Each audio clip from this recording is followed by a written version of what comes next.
अस्सलाम वालेकुम। जी वालेकुम क्या नाम है आप? अब्दुलरहमान। अब्दुलरहमान, कैसे हैं आप? जी अल्लाह का करम, आप सुनाए। मैं ठीक हूँ। आप बताएं क्या करते हैं? मैं मैम जी यूरोप कंट्री में होता हूँ, कहाँ पर?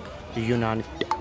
यूनान में होते हैं। अच्छा, ये बताएं कि आप आज आए हैं, पाकिस्तान आए हैं छुट्टियों पर? यस, मैं छुट्टी इंजॉय करने आया हूँ।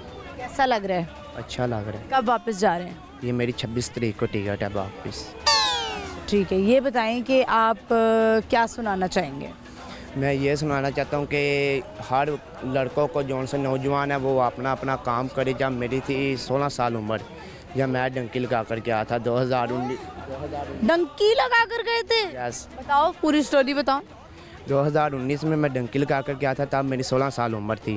फिर मैं पुर्तगाल यूनान गया, यूनान से मेरे पेपर नहीं थे तैयार होते। फिर मैं पुर्तगाल गया था, पुर्तगाल में मेरे 2 साल में पेपर तैयार हो गए थे।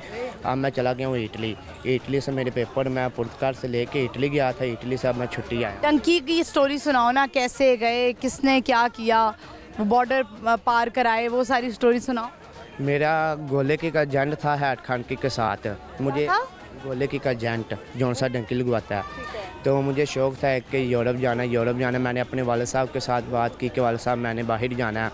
तो उन्होंने बोला कौन से मुल्क जाना है, मैंने बोला यूरोप जाना है। तो वो कहते थे कि हमारे पास इतने पैसे नहीं है, हम गरीब थे। उन्होंने बोला कोई बात नहीं बेटा। फिर मेरे दोस्त थे चिमियों के लड़के, उन्होंने मुझे डंकी लगवाई थी 2019 में। मैं स्कूल पढ़ता था, तब मैं 6th क्लास में था, तब छोड़ गया था।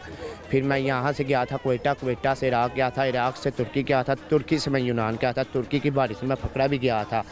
तो 3 को दिन मैं अंदर रहा था, शुरते हाँ ने मुझे पकड़ लिया था। फिर मैंने तो उन्हों को बोला यार मैं गरीब हूँ, वैसे हूँ वैसे हूँ। उन्होंने फिर मुझे छोटा, मैं यूनान गया। यूनान मैंने 1 साल काम किया, मेरे पेपर नहीं थे तैयार हो रहे। फिर मैं पुर्तगाल गया, पुर्तगाल में मेरे 2 साल में पेपर तैयार हुए। फिर मैं इटली चला गया था बड़े भाई के पास, उन्होंने फिर मुझे अब छुट्टी भेजा है, तो मेरी 26 तारीख की टिकट है वापसी। अच्छा, डंकी लगाने में तो ऐसा भी होता है ना कि आपको मार भी देते हैं? जी, वो कई मावों के नाल रास्ते में भी देखे हैं, मरे। पर गुर्बत थी, गुर्बत भी दूर करनी थी। अब अल्लाह की इतनी रहमत है कि दुनिया की कोई भी शय जाए खरीद सकते हैं। अच्छा, कितने कमा लिए अभी आपने पैसे? मेरी माशाल्लाह उधर सैलरी है 4.5 लाख रुपया इटली में।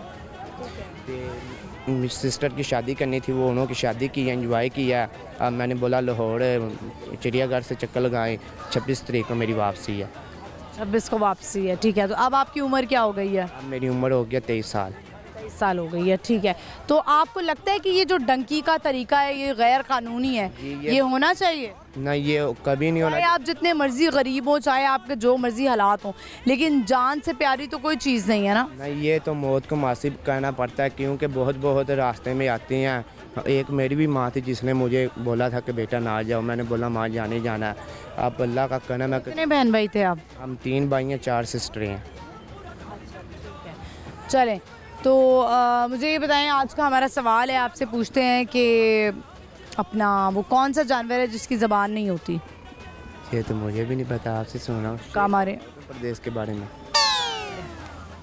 भाई जेल की कातर चोरां दी, इस जेल का नाम प्रदेश है। इत्थे मुजरम बरी नहीं हो सकता, हुंदा गुरबत का चंद केस है। इत्थे 4 महीने जमानत ते फिर करना पैंदा फेस है। इत्थे उम्र कैद ही बोलती है, घाटी मुक्ता केस है। बहुत शुक्रिया आपका, thank you so much. Viewers, आपने इनका इंटरव्यू सुना और यूनान में ये होते हैं और इनका ये कहना है कि मैं डंकी लगा के गया, जो कि बिल्कुल गैर कानूनी है। और डंकी लगाने का मतलब यही है कि आप ख़ुदकुशी कर रहे हैं, क्योंकि उसमें आपको नहीं पता, आपकी कभी भी जान जा सकती है। गैर कानूनी तरीके से आप जाएंगे, अगर आपको वो मार दें तो आपकी मौत हो गई, तो इसका मतलब ये है कि आपने ख़ुदकुशी ही की है। तो जान से प्यारी कोई चीज़ नहीं होती है। पैसे आ जाते हैं, जितना आपने रिस्क आपका लिखा है वो आपको मिल के ही रहना है। तो चाहे आप कहीं भी मौजूद हों,